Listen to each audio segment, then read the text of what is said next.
I haven't had Jack in the Box in like 3 years, but I haven't either. Jack in the Box was my go-to fast food drink. Okay. All right. Well, that's enough of me ranting. Excuse I'm me. sorry, Chick-fil-A. I still love you. But I'm worried about that mac and cheese. We're going to go ahead and get into the main topic of the day. And Josh, I'm going to pass the baton to you on this one. But I know we're going to be talking about communication, but I'm going to go ahead and let you set the table, my friend. Let me go ahead and get into my reverend bag. Okay. Today we're going to be talking about proper communication in relationships. It is very important for us to really get down to the fundamentals of communication. A lot of people are not positioning their relationships for success because they're not invested into ensuring that they are a person of character and a person of proper communication. So I have a lot of notes that I have to get through today. We're going to be talking about three main themes. We're going to be talking about what you must know about communication, components of communication, and how to communicate a critique or a concern.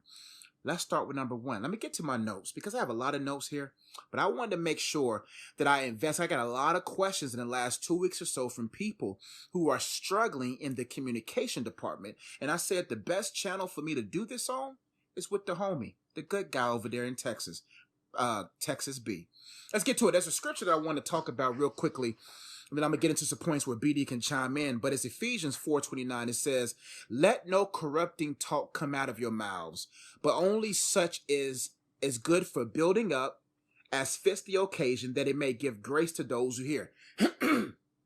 It's very important for us to dissect that and to ensure that we are people prepared for communication. It says, the first thing says, let no corrupting talk come out of our mouths. Corruption allowed inward will be corruption that will be spewed outward. You have to be a person that allows the right type of components to be digested in you, because when you're pressed or when you're going through a tough time with your significant other, when communication is vital and needed, there won't be anything that will corrupt her mind, corrupt his mind, corrupt his joy, her joy, etc. But it will continue to follow this. It says, but only such as good for building up. So many of us are so broken down that we don't even know how to build people up with our communication. Broken people can't build anything. You have to make sure that you are a person of character with nothing corrupting inside of you, so that nothing comes out of you that will corrupt someone else. It says, as is good for building up as fit the occasion. Some of us would be speaking out of pocket. We'd be speaking out of occasion. But it's important for us to know our environment, know the person that we're talking to, etc. Last point, and then we want to talk about what you must know about communication, and BD will be able to chime in. That it may give grace to those who hear. So many of us don't know what it means to be empathetic, sympathetic, or grace-giving. We have to have these components within our communication so that when whoever we speak to in a relationship form will benefit from it. Now, let's get to our first point. What you must know about communication. I got this point right here. In order to have a great relationship, you must know these three things. The core of communication, the cycles of communication, and the conflicts of communication. Let's start with the core of communication. If you look at the word BD of communication, you can see the word community. In order for us to have a great relationship with our significant other, we have to have great communication. If you find a great relationship, chances are they have a great communicative skill sets that supports the relationship. But in order to have a good communication, the core of it is community. And in order for us to have community with our significant other, there must be something that we have in common. The thing that we have in common with our significant other is purpose. When you are in love with someone that you share a purpose with, that you are building a corporation, an empire with, that births community. And if community is birthed between you and your significant other, then when it's time to speak to them, then your communication will be gentle. Your communication will be peaceful. And that's where you find the core of communication. If you want to have a great relationship, you have to have great communication skills. And the core of that is community that is birthed from common interests. I'm going to see if BD got something to say, and we can get to the rest of the points. But that's the first step in the first few points that I have. Yeah, I mean, absolutely. I don't have a whole lot to add to that, but I mean, whenever you're communicating with your spouse, you guys do have to, y'all have to be on the same page. So it goes back to some of the things that we talked about as far as, while you're dating, making sure that, this is the person who your purposes are aligned, like your vision is aligned and your relationship with God is aligned. That's that core right there that all of y'all's communication has to flow from, because you're gonna have times when you're getting in arguments, or you see certain things a certain way and she sees it a different way. You have to come back to that core. What are our foundation? What's our foundation? Okay, it's our relationship with Christ. That's that third strand. What is it? The three. The third chord. Yep. Third chord. Yeah, not easily broken. Movie. Yeah.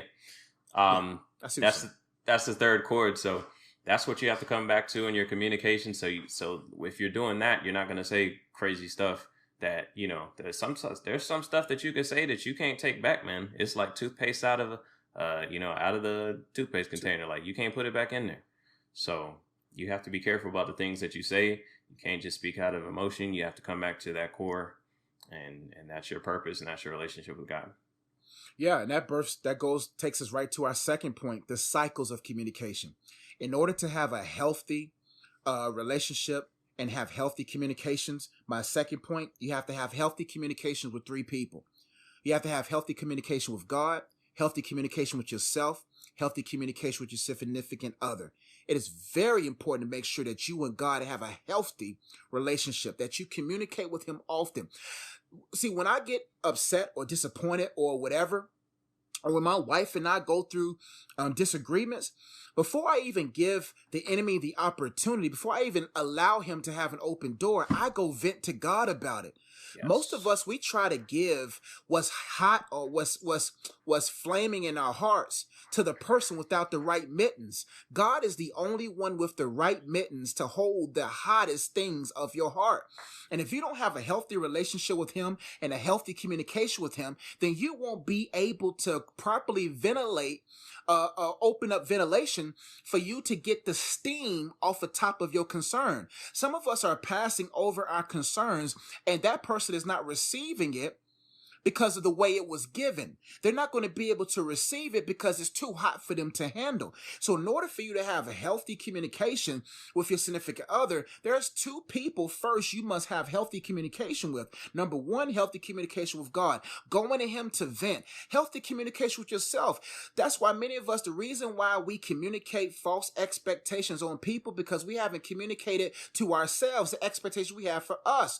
When you have proper communication with you, you will be able to see the BS that you're contributing. You will be able to see that maybe I'm doing too much. Maybe I have false expectations. When you communicate with yourself, you will then be able to have the empathetic eye for your significant other, and which will make the communication between you all a little bit more pleasant, a little bit more digestible. But so many of us, we skip God, we skip ourselves, and we give our concerns, or we give forms of communication that our significant other is not going to be able to receive in that package. So after the core of communication, you have to understand the cycles of communication, so that when it's time to communicate with your significant other, you have already given over to God. God has put you in the right posture to be self-reflecting, that you can go towards your significant other, whether concerned or with celebratory, whatever praises, with the right form of communication. Absolutely. And just to jump in there, like, I think that's something that, and I don't know, I would speak more to the men in this regard, but a lot of times you get into disputes and arguments within the context of like marriage or just relationships, but primarily I'm talking about marriage, and you feel like you have to resolve it right there. Like, I know as men, like, we're wired to be problem solvers. So sometimes, your wife comes to you with a concern or something like that, and you're wanting to, like, this is how we fix the problem. Like, this is the solution. How do you not see this? And it gets frustrating or whatever. And we might not always be right, but that's how we are wired. That's how we're trained to, that's how we're wired to think. But I think it's important a lot of times to, like, instead of trying to fix it right there, trying to have that discussion right there, especially if you feel yourself getting emotionally, riled up, take a step back and just say, hey, babe, we obviously we coming from two different sides on this. Let me sleep on it. Let me pray on it a little bit, and we'll come back and we'll revisit this tomorrow. I promise you, the issue will still be there.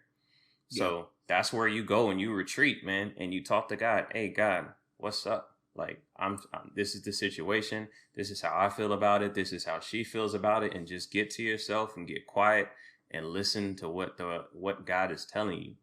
Okay, get in your scriptures. Seek counsel on it, and that's also where you have that self-talk as well, because you'll start to hear things in your mind. Your flesh trying to tell you certain things, and you have to talk to your flesh and be like, hey, no, like, I don't care if she's getting on my nerves right now. Okay, this is the woman I married. This is why I married her. This is why I'm going to stay committed to her, and we're going to figure this thing out. So once you do all that, you come back to the situation with a clear mind, with you've heard from the Lord, and you've cooled down, and I guarantee you'll have a more productive conversation. She's probably cooled down too. But those are where you talk about the cycles of conversation. Like that would be my biggest input there. You don't have to resolve it right there. Take a step back, talk to God, talk to yourself, get your mind right, and then come back at it. Yeah, and it goes down to my third C, the conflicts of communication. And I have two things that conflicts that hinders proper communication. Thank you all so much for watching the Good Guys Podcast here on my YouTube channel. If you haven't already yet, make sure you subscribe to the Good Guys Podcast here. If you want to enjoy the rest of the content of this podcast, click this video over here. Make sure you hit the bell. Make sure you subscribe, leave a comment, a thumbs up. If you're watching this on Facebook, head over to YouTube right now. Type in the Good Guys Podcast. We'll love to see you over there.